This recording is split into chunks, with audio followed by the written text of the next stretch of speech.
podcast. Welcome to the podcast. Welcome, Daddy. How are you? It's the Bedroom Beethoven Podcast.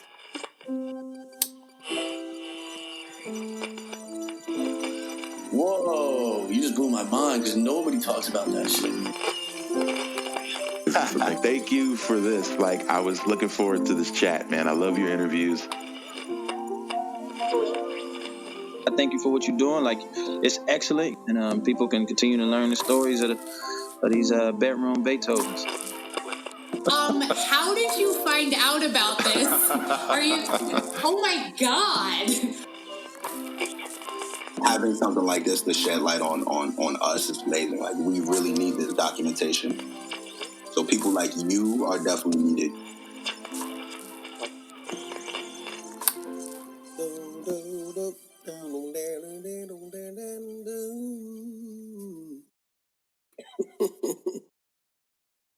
Hey everybody, welcome to Bedroom Beethovens. I am your host Cello, and you're now plugged into the podcast where I sit down with music producers, songwriters, and musicians, and we kind of go through the 10,000 hour journey gamut together. In this episode, I'm excited to bring you a chameleonic creative force who has toured extensively in the US and the UK with dates performing alongside Judy Collins, Norah Jones, and was in a supergroup with Scarlett Johansson. Well, my name is Julia Haltigan, and I recently worked with Shannon Shaw from Shannon and the Clams and Robert Ellis, Kami from Chicago, and Katie Schechter. Just like that, it's gone.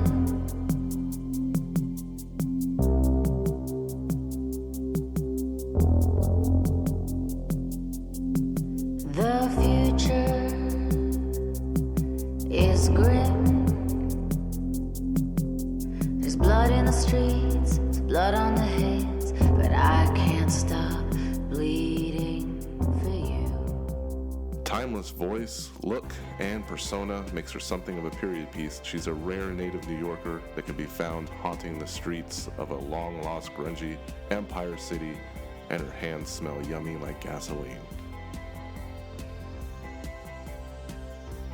BedroomBeethovens.com is the website where you will find all the links to the Instagram, YouTube, Twitter, and you can even send me an email.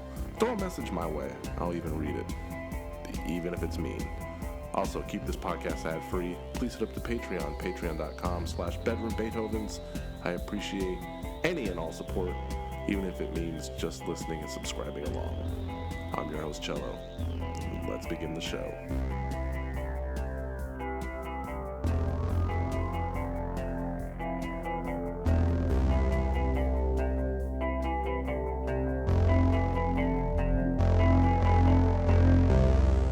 So I moved to Ludlow when I was 12, and it was the 90s. And I grew up all over New York City, but I'd never been in that particular neighborhood. So it was interesting to get used to. It was kind of the time of Max Fish and places like that, Collective Unconscious. So it was not quite as hopping as it is now, or as it even was in like the 2000s.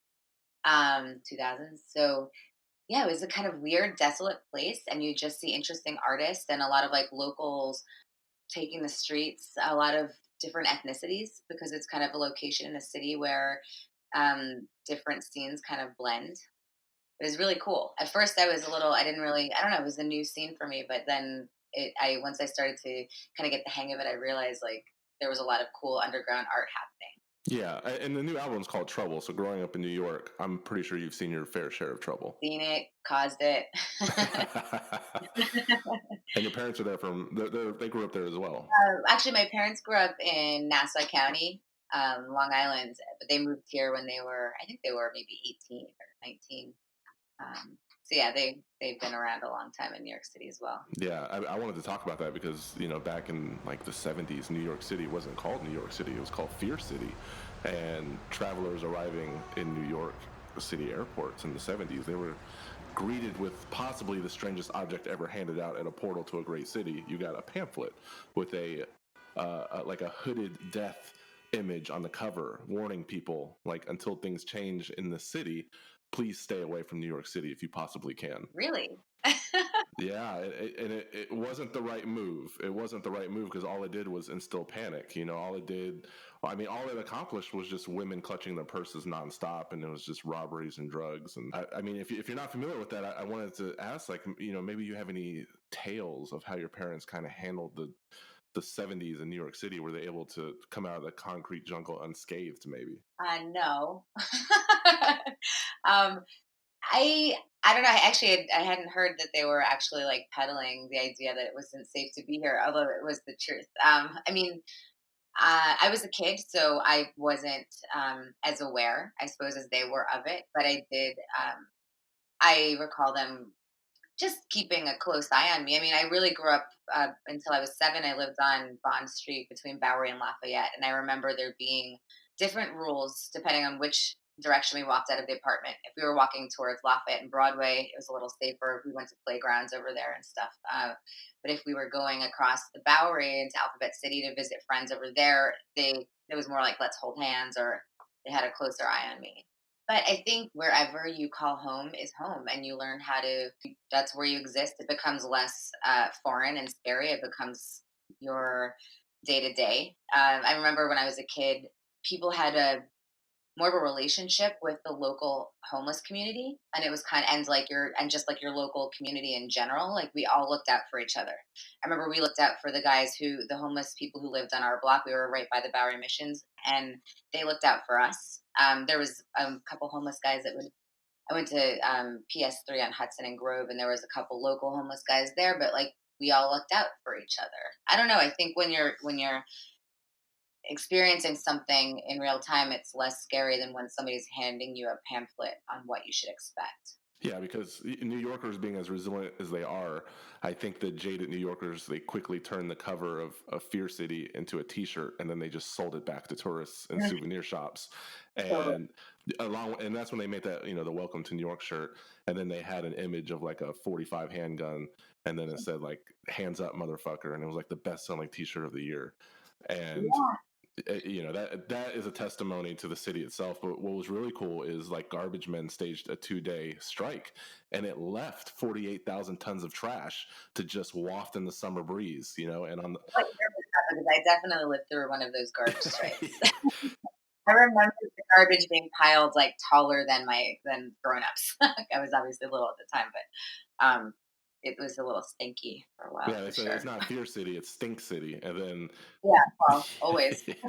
and then to take it a step further, I think the teachers caught wind of that, and they staged a 1-week strike at the start of the school year in September after New York laid off 7,000 teachers, and then they marched and said Fear City, Stink City, and now Stupid City. So I thought that was a really cool, like, just progressive time for New York. Yeah, yes. I have to say one thing about New Yorkers having lived through things like that, or even the 9/11 attacks or the blackout that we had a few years after that, is when things get a bit rough around here. We all walk around with blinders. Like people say New Yorkers aren't friendly because we're not smiling and saying hello to everybody we cross paths with, because that's impossible. You're just going about your business. But when something happens, or when we need to band together, or when something happens to a lot of us, everybody comes together as a community pretty hard. And I mean, it's a really beautiful place for that reason, because everybody's from somewhere else in the country or from somewhere else in the world, and you can see that we all get along. Like there's, sure, we're cranky on the subway when it's crowded and we don't want to be touched or stand next to each other, but like when it comes down to it, this is a bunch of people coexisting from very different backgrounds. Yeah, because for the rest of us, like myself, I grew up in the South. I didn't visit New York until I was in my 20s. So all I had to go on was pre 9/11 was the French Connection, Marathon Man, Taxi Driver, Escape from New York, The Warriors, Death Wish, which you know all too well, since Wool is kind of this song about blurring the lines between film and reality. Those are some of my favorite movies. I've never had any horrible experiences, like on the streets as a kid. Like I never got mugged or anything. Maybe I'm street savvy. Maybe I'm just lucky. But my parents definitely went through their fair share of, I don't know, fun. Well, being in New York, loving music, I imagine you grew up going to the Garden from time to time. Yeah. What age? What was the first time you went there? First time I went there was actually my first concert ever. I think I was like 3 or 4, maybe 5. My mom couldn't get a sitter, so she took me to the Neil Diamond concert.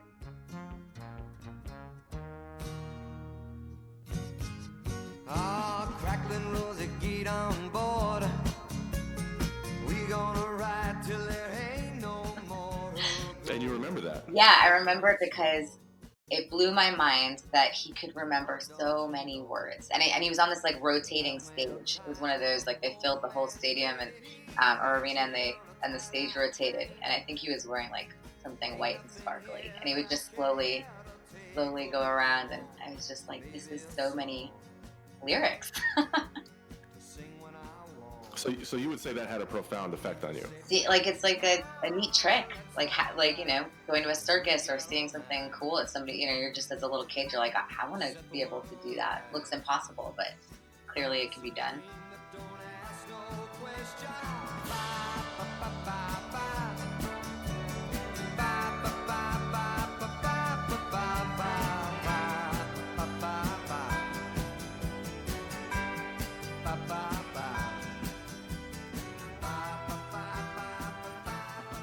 New York is this place where if you make it there, you can make it anywhere. They embrace the struggle, they embrace the strife, because at the end of the day, they feel better about themselves, about the things they accomplished, and they take great pride in knowing that every day wasn't an easy day. I think that there's like this energy. There's so much going on all the time, like, that you actually have to. If you want downtime, you really have to kind of focus. I mean, even sitting in my apartment, there's tons of noise going on outside. There's always something to see or do. There's always somebody's, project or band, or, there's just tons of art to go see. There's tons of education to kind of pick up, or cultural experiences to have. Like, anything you want to do, you can do it. So it's hard, even if you're not an ambitious person, to not to have, it's like this fear of missing out if you're not out there doing stuff. So I'd say, like, the pride is, yeah, it's a lot to do. It's a struggle. There's like heavy rents to pay. There's a lot of bills, but it's kind of hard to not get caught up in that energy. Like, why wouldn't you? If you could go out and see all that stuff and do all that stuff and make something of your life and be any person you want to be, have any career, and start, you can start that here.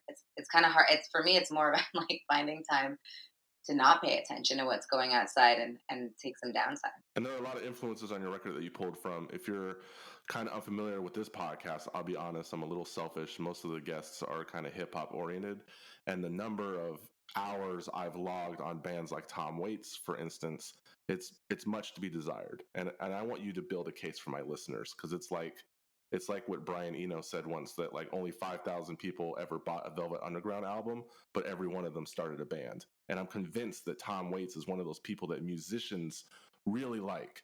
And I guess that a decent percentage of like white people from age 35 to 65, they know the name, especially if they were in alternative music in the 70s and 80s. But for everyone else, he's probably just a name that you've heard but know nothing about. So I wanted you to build a case for why even myself and my listeners should indulge in the Church of Waits. That's really funny, because when I first was on here to check my microphone, I was playing Frank's Wild Years in the background. There you go. Well, when I was little, and my dad would go on road trips upstate or wherever, there was a big battle in the car over whether we were going to listen to Disney tapes or Tom Waits, and it was like a trade-off. It was like, you get to listen to Little Mermaid, and then we get to listen to one Tom Waits record. And I hated it at first. I thought his voice was just awful as a little kid. And then something clicked in my maybe like early high school, junior high school years. I think I heard Cold Cold Ground, to be exact, and I thought it was just an amazing song. And as I started to kind of dip into Tom Waits with his earlier stuff, which to me was a little more easily I don't know, easier to listen to, a little easier on the ears, a little less out there. As I built on that, I just craved the weirder and weirder stuff. And then I realized that, like, he got super weird when he married Kathleen Brennan, that she was actually the kookier one of the two. So yeah, if you're just getting into Tom Waits, I don't know. It depends on what you're coming from. But if you want something a little more punk rock, I mean, go for his later stuff. He's kind of his own thing. Like, I mean, I see maybe recently, maybe in the past 10 years, a lot of younger artists are trying to emulate Tom Waits in ways where you can tell that they're influenced by him. But I don't think anybody is as groundbreaking while at the same time being very nostalgic and referencing so many other genres.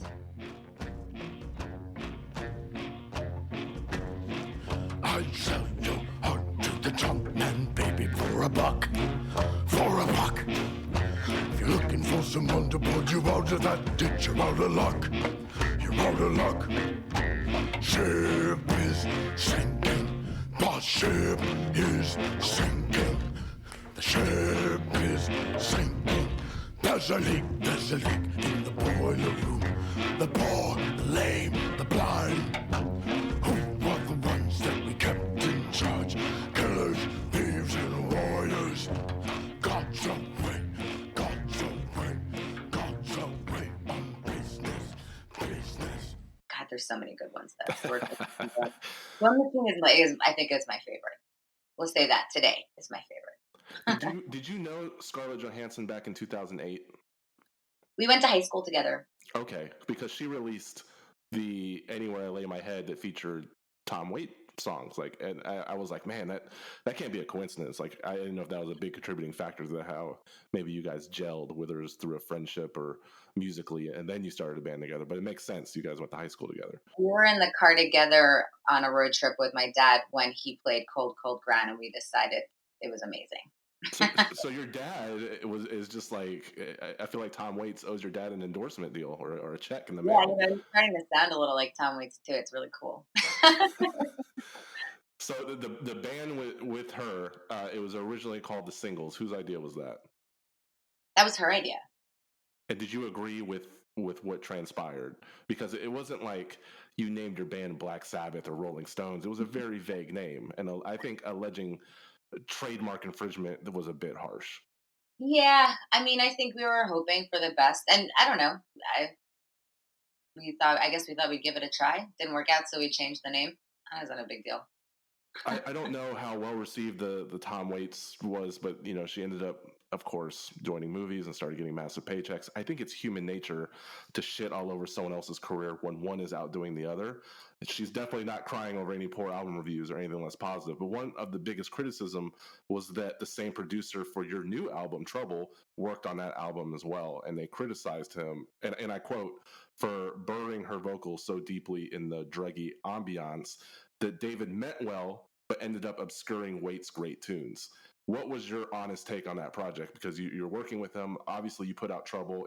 It's amazing. I heard it, and you're obviously happy with it. But I can't comment on it because I'm not knowledge enough on Tom Waits to really judge. Okay, well, first of all, I just want to correct and say Dave and I actually only worked on one track on the new record, which is Bad Habit. But my thoughts on his and Scarlett's Waits record is, I mean, why would you do a first of all, Tom Waits is an amazing songwriter. So like, and he does them in a very specific way. And I think the way he does them is perfect. But if you're going to cover these incredible songs, you kind of have to reinterpret it. What are you going to like make it sound the way Tom Waits did? That's not going to go well. It's not going to be well received.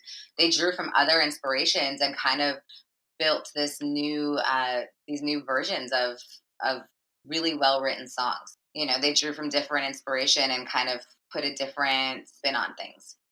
I think it was cool. I think it was really cool. You know, when you broke into singing at an early age, did you have a different version of yourself? Like, yeah, you know, I want to be famous. If I can make it in New York, I can cover these great songs. I can make it anywhere. I can sing in a band with my friends. I'll end up on TV.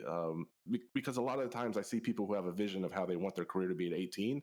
And then when they're your age, when I think we're the same age, when we're our age, they're living the exact same life they were at 18 because that's how their career was created by design. And now they're stuck. I wish I had a clear vision. Well, I don't know. That's not true. I don't wish, but I'm very aware that I did not have a clear. I mean, I think when you first get involved in a career like music or acting or something that's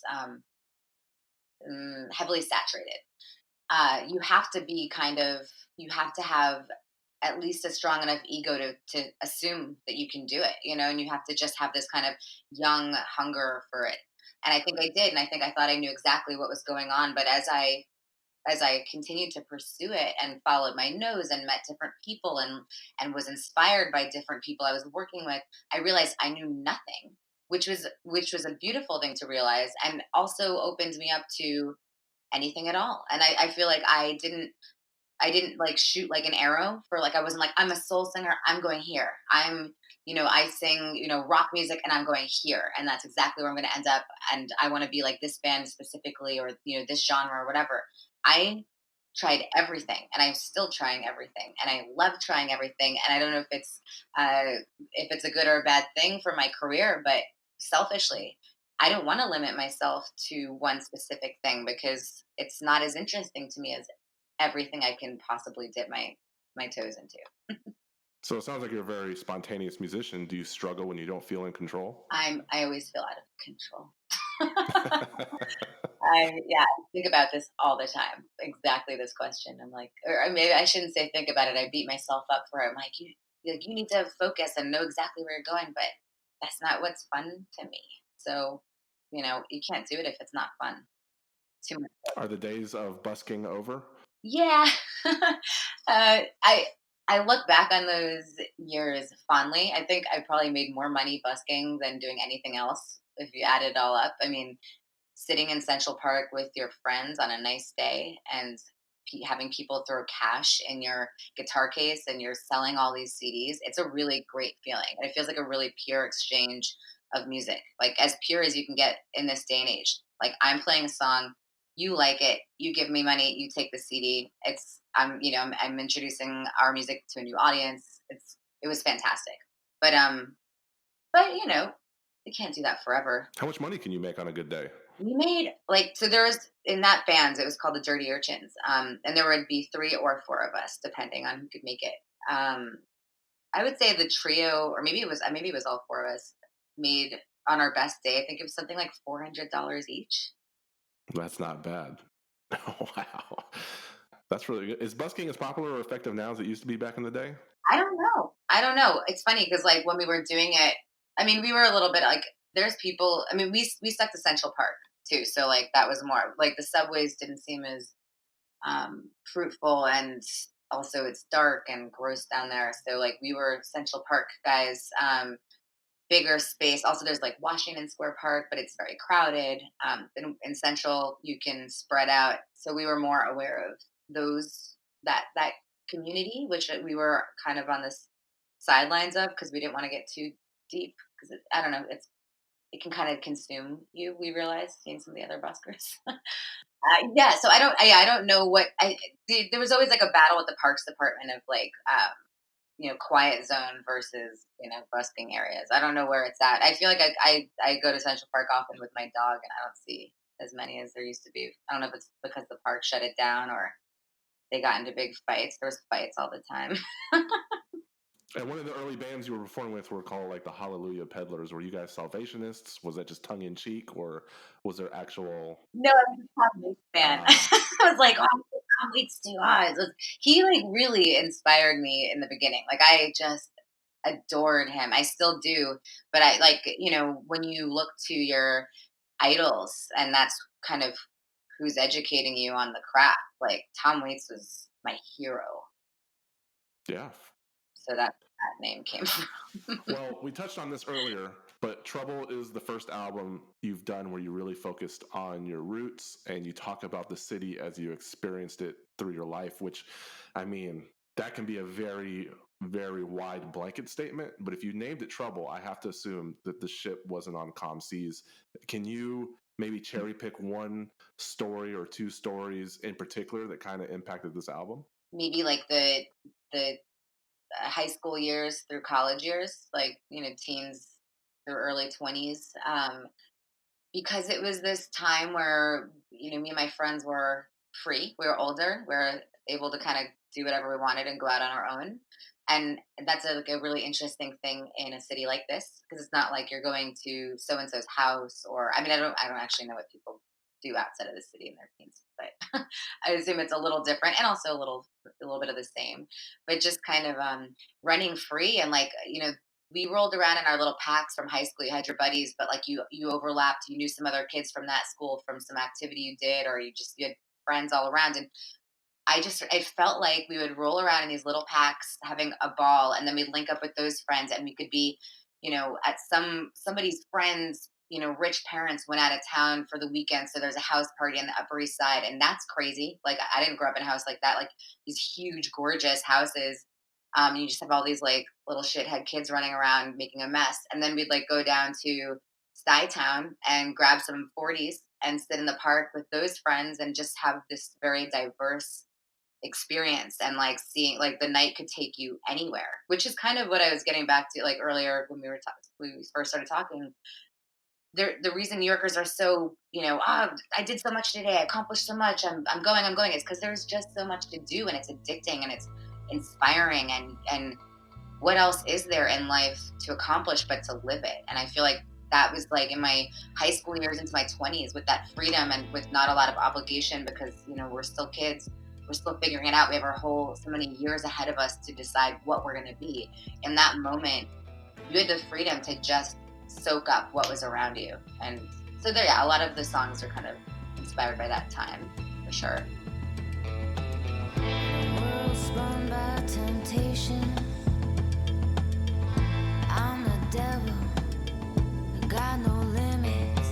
Give me a little, I'm still gonna take it all.